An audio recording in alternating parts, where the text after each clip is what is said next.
किस कारण से आई है?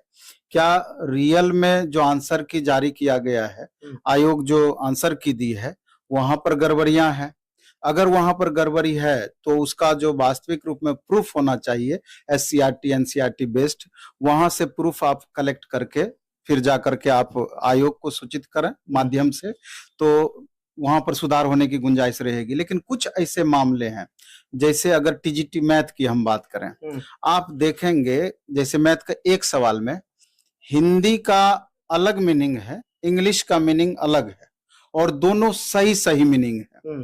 तो हिंदी के अनुसार जो बनाएगा उसका आंसर अलग हो जाएगा, इंग्लिश के अनुसार जो बनाएगा उसका आंसर अलग हो जाएगा। जनरली कॉम्पिटिटिव एग्जाम्स में क्या होता है, हिंदी का गलत होगा तब तो इंग्लिश मान्य होगा, लेकिन अगर हिंदी का भी क्वेश्चन सही होगा, इंग्लिश का भी क्वेश्चन सही है, दोनों का विपरीत मीनिंग है, दोनों के अनुसार आंसर अलग लगा रहे हैं और दोनों का अनुसार ऑप्शन में आंसर दिया हुआ है, तो उस परिस्थिति में क्या होना चाहिए? इसको आयोग गंभीरता पूर्वक इस बात को लेना चाहिए आयोग को।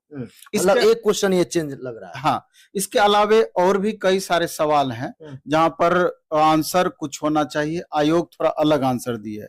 कई सारे जगह पर ई ऑप्शन चूज कर ली है आयोग, और कई सारे क्वेश्चन को डिलीट कर दी है जबकि उसका आंसर निकल रहा है। तो मेरे ख्याल से जो डिलीट की है आपत्ति, उस पर भी स्टूडेंट को करना चाहिए प्रूफ के साथ में, जिससे आयोग को पता चले कि ये डिलीट करने लायक क्वेश्चन था या नहीं। सबसे बड़ी बात यह है कि ये परेशानी तब तक दूर नहीं होगी छात्रों की, कट ऑफ ज्यादा जाने वाली बातें हैं, कट ऑफ वास्तविक में क्या होना चाहिए, सबसे ज्यादा जो प्रभावित करने वाले कारण है वो one candidate one result, verification process में बदलाव। जब तक ये सुधार नहीं होगा, आप देखिए ना कि सिर्फ ये दो कारण से 35% सीट करीब वैकेंट रह जाएगी। टीआरई 1 में भी लगभग 35% सीट वैकेंट रही थी, इस कारण से टीआरई 2 में भी लगभग 35% सीट वैकेंट रही थी, 2-4-5% ऊपर नीचे, और 30 से 35% सीट वैकेंट रह जाएगी अगर इस दो व्यवस्था में सुधार नहीं किया गया। तो आप 87,000 समथिंग वैकेंसी है, आप 35% यानी कि 8-3-24, 25 से 30,000 वैकेंसी आपकी खाली रह जाएगी। तो ये बहुत बड़ा आंकड़ा हुआ, इस बात को आपको मान करके चलना। रिजल्ट तब क्यों नहीं दे दिया जाता? वही तो बात है। इतना बड़ा जो अभी आंदोलन हुआ, छात्र लगातार मांग कर रहे हैं, यही चीज का तो मांग कर रहे हैं। डोमिसाइल पर बातें चल रही थी, सरकार स्पष्ट कर दी, सरकार के प्रतिनिधि या सरकार में जो सरकार शिक्षा मंत्री खुद बोले और उनके दल के नेता खुद बोले कि डोमिसाइल किसी भी कीमत पर हिल डोल नहीं होगा, मतलब वो चीज रहेगा। चलिए वो बात हो गई। दूसरी बात हो गई वन कैंडिडेट वन रिजल्ट।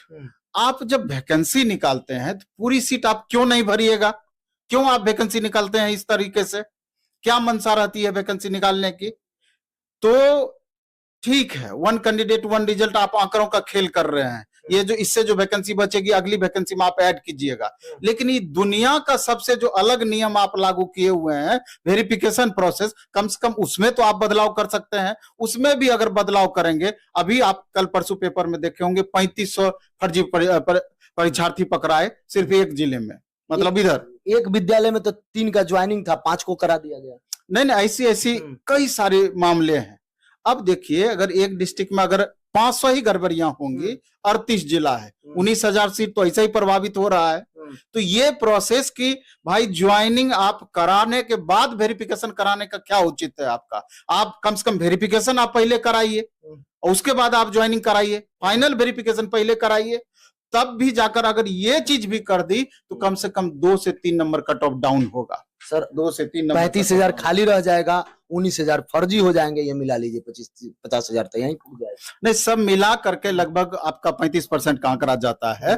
तो 35% का आंकड़ा का मतलब हुआ 30 से 35,000 वैकेंसी, ये मामूली संख्या तो रही है। तो इस पर छात्रों को भी गौर करना चाहिए, और आयोग को तो समझ में आती नहीं है बातें, या जानबूझ करके उनको सारी बातें पता है कि किस परिस्थिति में क्या होना है। मल्टीपल कैंडिडेट वाली बात है। आप एक ही छात्र 4 जगह एग्जाम दे रहे हैं, 3 जगह एग्जाम दे रहे हैं, 2 जगह एग्जाम दे रहे हैं, ज्वाइन एक जगह करेंगे, तो आप 50% एक्स्ट्रा रिजल्ट क्यों नहीं दीजिएगा? तो चंद बातें बहुत सारी हैं जिसको में रिपीट हो गया है सर कुछ का।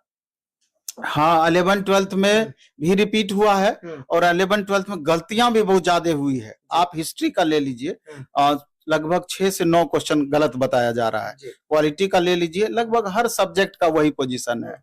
तो लेकिन जिस हिसाब से मार्क्स घटा है तो स्वाभाविक रूप से 2-3 सब्जेक्ट पर खासा प्रभाव पड़ेगा। एक तो साइंस पर प्रभाव पड़ेगा। साइंस का कट ऑफ कम से कम 2 से 3 नंबर जो हम खुद जारी किए थे, में भी उसमें कमी आपका आ सकता है। साइंस में जो परिस्थितियां अभी बनी है, जो दिख रहा है उसके अकॉर्डिंग हम तो ओवरऑल सब कुछ फेयर के हिसाब से कट ऑफ बनाए। उसके बाद इंग्लिश के कट ऑफ में आपका गिरावट आएगा। इंग्लिश का कट ऑफ में गिरावट मैथ में आएगा या नहीं? मैथ में आपका 2 नंबर का आपका कट ऑफ में जो 2 इग्नोर किया है क्वेश्चन, उसको लेकर के प्रभावित होगा। 2 नंबर अगर हम 100 से 105 दिए हैं तो 98 से 103 मान सकते हैं। 98 से 103 मांग सकते हैं। हर कैटेगरी में 2 नंबर तक ज्यादा प्रभावित हो सकता है। हाँ, सबसे ज्यादा कहाँ प्रभावित होगा? मैथ में भी और भी पेपर में, साइंस में भी, SC, ST, EBC कैटेगरी के महिला में यहाँ सबसे ज्यादा प्रभाव पड़ेगा। हाँ, ये SC, ST, EBC कैटेगरी की महिला में जितना भी कट ऑफ हम दिए हैं वहां पर आपको 3 से 5 नंबर तक आपका कम या ज्यादा, मतलब कम वहां से हो सकता है। यहीं पर फर्क पड़ेगा। बाकी तो एज यूजुअल 1-आध नंबर का अंतर हर जगह। क्या कट ऑफ दिए थे थोड़ा सा, क्योंकि बच्चे 1-1.5 मंथ हो गया, एक बार उसको रिपीट कर देते, क्या कट ऑफ आप दिए? क्योंकि आपको नंबर ऑफ वैकेंसीज भी देखनी पड़ेगी जी। क्योंकि अगर आप देखेंगे मैथ का, जैसे आप ले लीजिए मैथ का, देखिए मैथ के फीमेल में EWS कैटेगरी की बात की जाए तो मात्र 70 वैकेंसी है। SST में ये महिलाओं का मात्र 53 वैकेंसी है EWS में।